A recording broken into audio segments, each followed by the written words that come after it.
Carcassonne is a town in southern France, and it is also the name of the game that we'll be playing solo today. Carcassonne was produced by Z-Man Games in 2000 and designed by Klaus-Jürgen Wrede. This is known as one of the gateway games from playing games in the past like Monopoly, Sorry, those kind of games, to get into the new age of tabletop games. It also was the first game that brought forth the meeple. So today we're going to be doing the solo version of this game. It is a 2 to 5 player game normally, but online and in the links below, we'll have directions on how to play the game solo. So without further ado, let's get into the game of Carcassonne.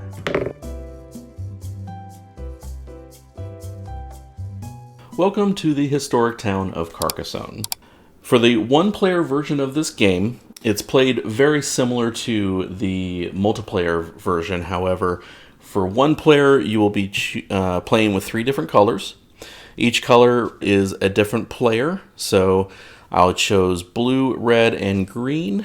Player number 1 starts on the 1 point, player number 2 on the 2 point, and player number 3 on the 3 point. It is a mostly cooperative game because only the lowest point total color is the one that can score on any given turn. You always start with the darker colored tile. So I'm just going to place that right here. And then I have all of the other tiles right here, which are the lighter colored tiles that I'll be playing in order. So I've chosen the yellow abbot to show what color's turn it is, what player turn it is. So let's get right into the game. Player 1, blue, gets a road. In this game, there are no farmers. And each meeple absolutely has to play a meeple if they are able to. So on this tile, the only place that you can play, because there are no farmers, is the road. So blue will take this road. And we'll go to the next turn, which is red. So red can utilize this space to collect that town. However, if he does, he's not in the lowest point area, so red cannot score. The only thing that's good about that is I would put the red meeple down, pick him right back up, but I would not be able to score the 2-4 points for this round. So the better option for me, I think, is to place it over here and give him the option down the road to possibly score points if he's in the lowest point total at that time. Now it's green's turn.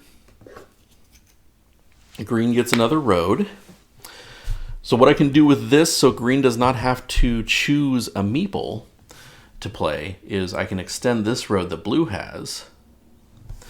The good thing about that is once you are out of meeples and you cannot play any more on that turn, which we'll come to that at the end of the game, that does signify the end of the game, and that's when you start scoring.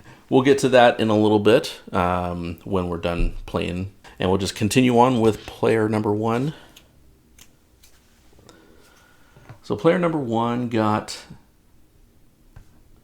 this building, so I'm going to actually go ahead and put it there and put blue there because there might be a chance that I can actually get that meeple back if another good tile comes up that I can close off the city. Red's turn. And prime example right here, I can actually close this city off. I'll get blue's meeple back, and therefore blue, since blue is in the lowest point total, they will score 2, 4, 6 points. 1, 2, 3, 4, 5, 6. He gets his meeple back. However, it's red's turn, so red will actually be playing on that road. It's green's turn. So now we can close off a road. However, green will still have to play. So what I'm going to do is I'm going to close this road off here, and I'm just going to put green on this road so that hopefully we can close it off on that side as well. Blue's turn. On Blue's turn, I can close off this city for red. Blue will not have to put a meeple out, and we get red's meeple back. Since red is the lowest point total, we will score red's points for 2 and 4 points. 1, 2, 3, 4. And it is now red's turn.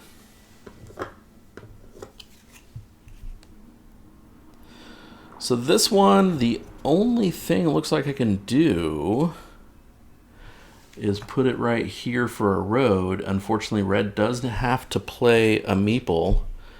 So I'm actually going to put red's meeple right here.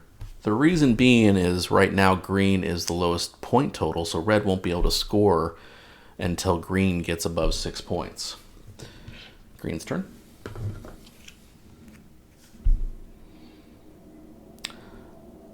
This one, I think what we're going to do, we're just going to put it over here to close off that side of the city for red. Green will have to play on that side of the city. And go back to Blue's turn.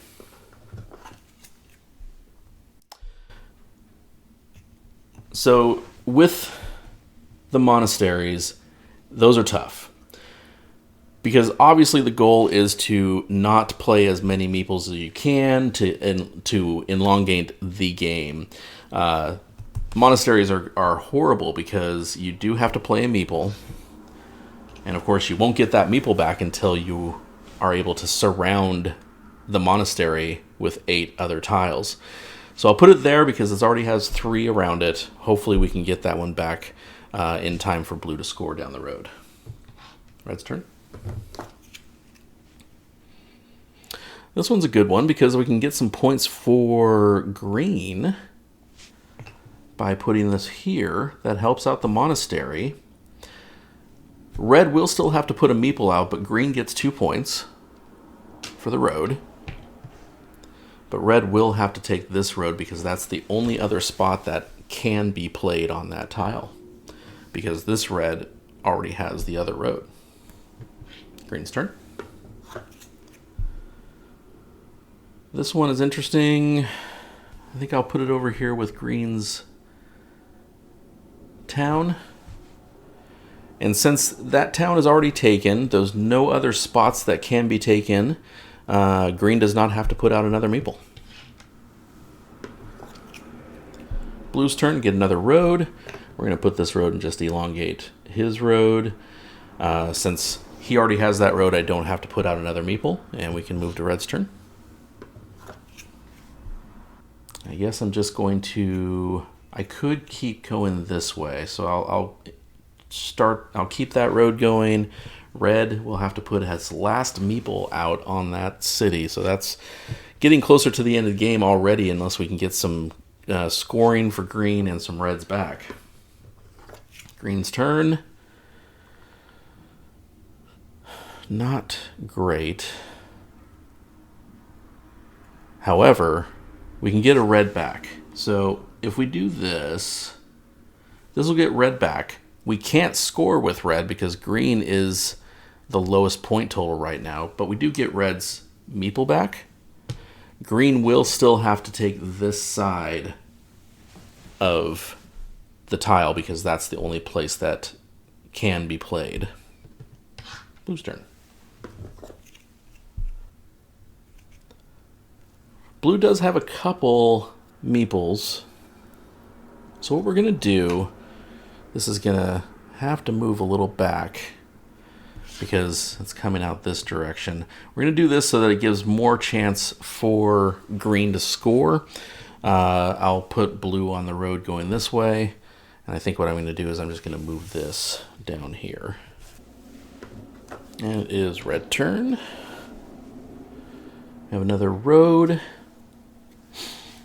Luckily, we can use this to where red doesn't have to play. However, we can get a green back right here and score, but red will still have to take this road. So we'll do that. Green gets 4 points. gets a meeple back. 3, 4. It is green's turn, but now we need to get a red back in order for red to score. This is not a good tile. However, we can get a red back by playing it here. Red gets 2 points. Gets a meeple back. Green does have to put a meeple out on the city. And we'll go back to blue's turn. This one is actually not bad because I don't have to put another meeple out, and I can just put it right here to continue this city. And green already has the city, so I don't have to put a blue meeple out for that. Red's turn. Again, I'm just going to continue this city, I think. However, I think what I'm going to do is I'm going to go this direction instead. It'll add to green city, but it also adds to the monastery blue, and hopefully getting that blue back. Green's turn.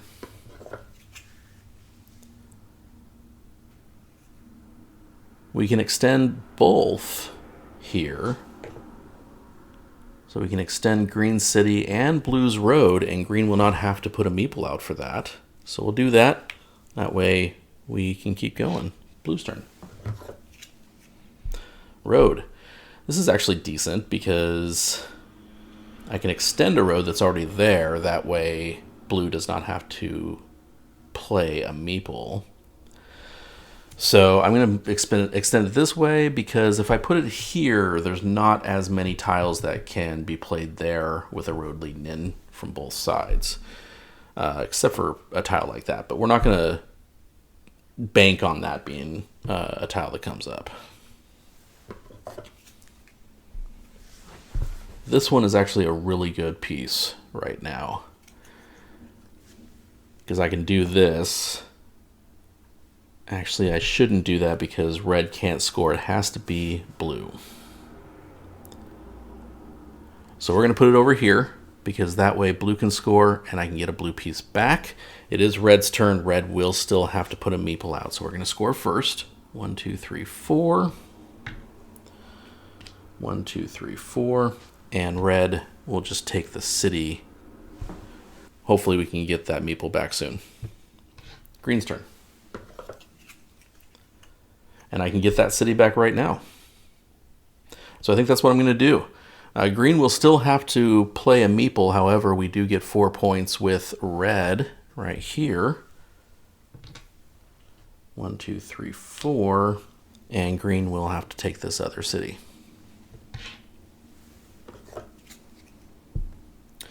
This one will be fine because I can just extend green and not have to play another meeple. Do the exact same thing, 2 turns in a row.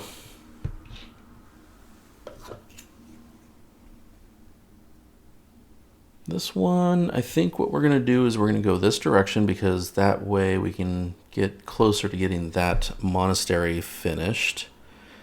And green already has that, so I don't have to spend a meeple.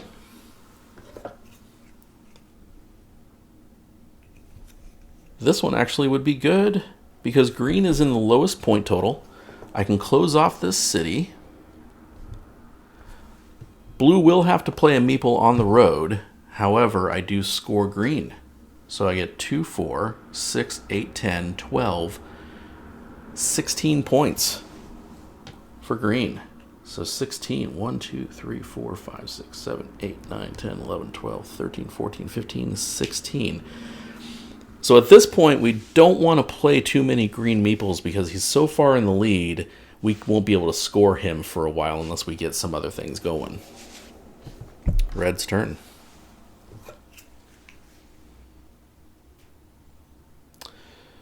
I think what we're going to do here is we're going to extend red over this direction because that way I don't have to play another meeple. Green's turn. I don't want to cap this off because he cannot score. However, I can do this, and I don't have to spend a meeple on either side because red has the road, green has the city.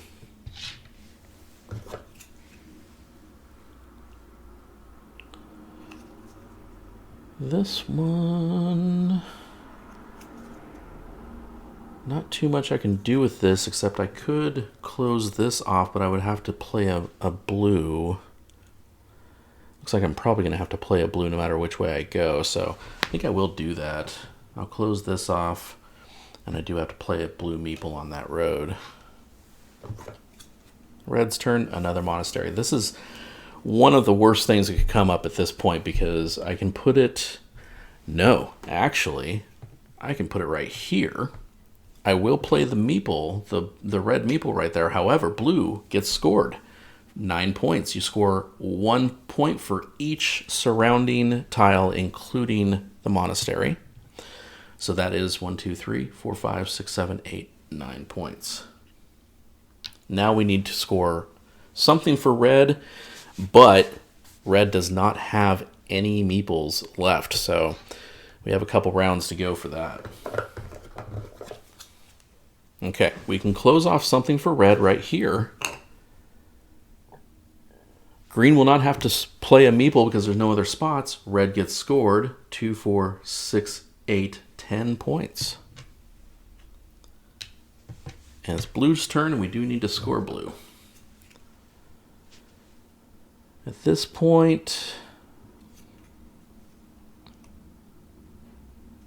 I think what we're going to do is this. I can put blue on the road, and hopefully we can extend that road and close it off and get that blue back. Not the piece I was hoping for. It's not the straight line, but this is easy to not have to play a meeple. So we're just going to put it right here and go to green. So it's green's turn. I could get a green back this way. I won't be able to score it, but I won't be losing a meeple because he'll just take that road. So I think that's what I'm going to do to extend play. Blue's turn. This could be the end of the game unless I'm able to close off a road, because that's all he has out there are roads. So this could be the end of the game right here. And it looks like it is. I can't get a blue meeple back because he's not on any cities. I have to play this somewhere. However, if I play it here, blue doesn't have to play a meeple because that's the only piece and green already has it. So we're still alive. Well, we're just going to keep going with this road, and it might be a road to nowhere. We'll go this direction. Because I don't necessarily need... Actually, I do need that because of the blue road. So I'm going to go this direction and see what happens. I don't have to play a meeple, so it's green's turn.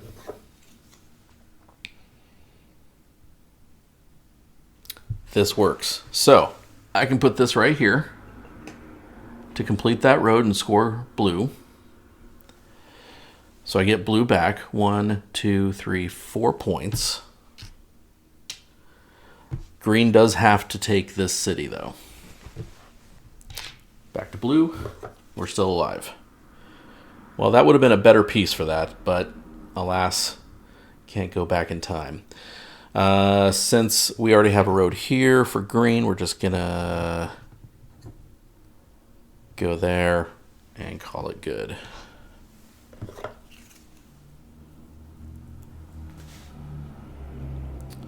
I think what we're going to do with this is put it here because red and green are already taking the road and the city. We can go to green's turn. It's green's turn. If we continue this city over here, green doesn't have to put down a meeple. So we'll do that. This is actually a decent monastery right here for a couple reasons. I can put it here, That closes off the road. Blue will get this meeple back and just go right to that monastery. So we'll do that. So 1, 2, 3. Oh, let's back up. Blue cannot score. Red is the only one that can score right now. So instead of doing that, let's go here so that we can get more points. Blue will have to go into the monastery, but red gets 1, 2, 3, 4, 5 points.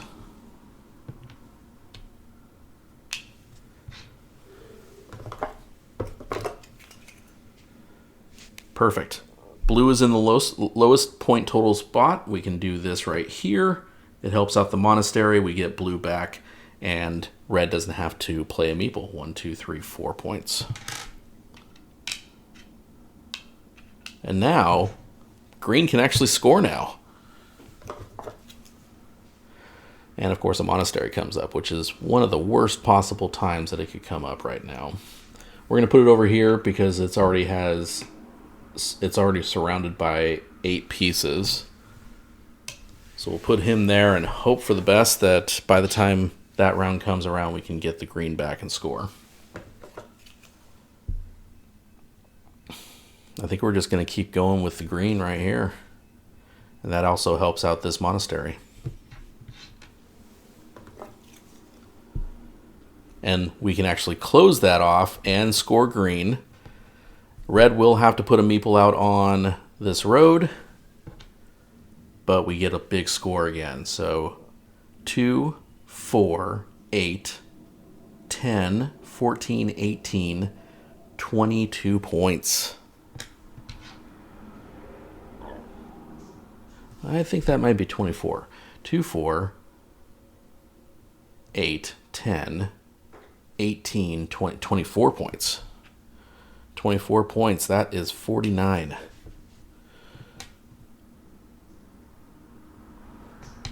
I was on green's turn. So actually, green has to put a meeple on the road. I'll have to go back and look. I may have made a mistake there, but we'll go with how this is right now. This road doesn't help too much, so we're just going to put it up here. Actually, we'll put it right here with green.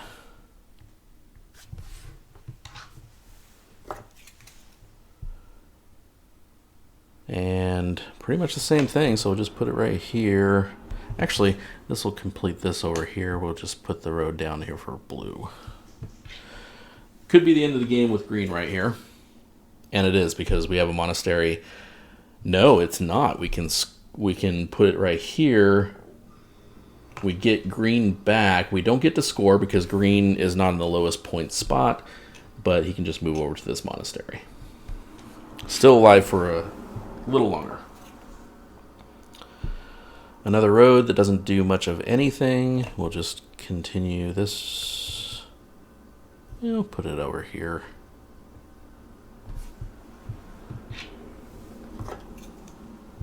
This might get something back. Red is the lowest point total. We need to get red back, but I can't. So we're going to close off this up here and hope that we're able to do that. We'll just put red on this road and hopefully we can close that off as well.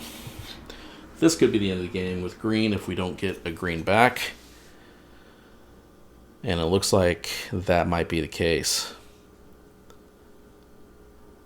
So in order to get green, we need to get a green back and score red. Not going to happen. So in order to get more points, we're going to score red. We're going to put this here to get 2 points for red. And then no greens, so I can't cover that spot. So that is the end of the game. When you have to move and you don't have any meeples to play, that's the end of the game. So now it comes to the scoring phase. Scoring phase is exactly the same as gameplay. You can only score the lowest point total, and you go in order of that as far as meeples that are on the board. Each meeple on the board is worth 2 points. So we're going to start with blue. So blue gets 2 points here. red, 2 points. Blue, 2 points. Red, 2 points. And then this will be the last score for a blue for 2 points. Unfortunately, we weren't able to get any greens because they were so far ahead. The final total is the lowest meeples score. So that is red right here. So I ended the game with 33 points, which is one higher than the most points I've had playing this game solo up to date. The last time I played it, I actually had 32 points. So I beat my score by 1. So I hope you enjoyed this gameplay of Carcassonne. If you have any questions or any comments, link them in the comments section of this video. Please like and subscribe. That would help me out a lot in my channel and growing. And I look forward to bringing you more games for solo play in the future. Have a great day.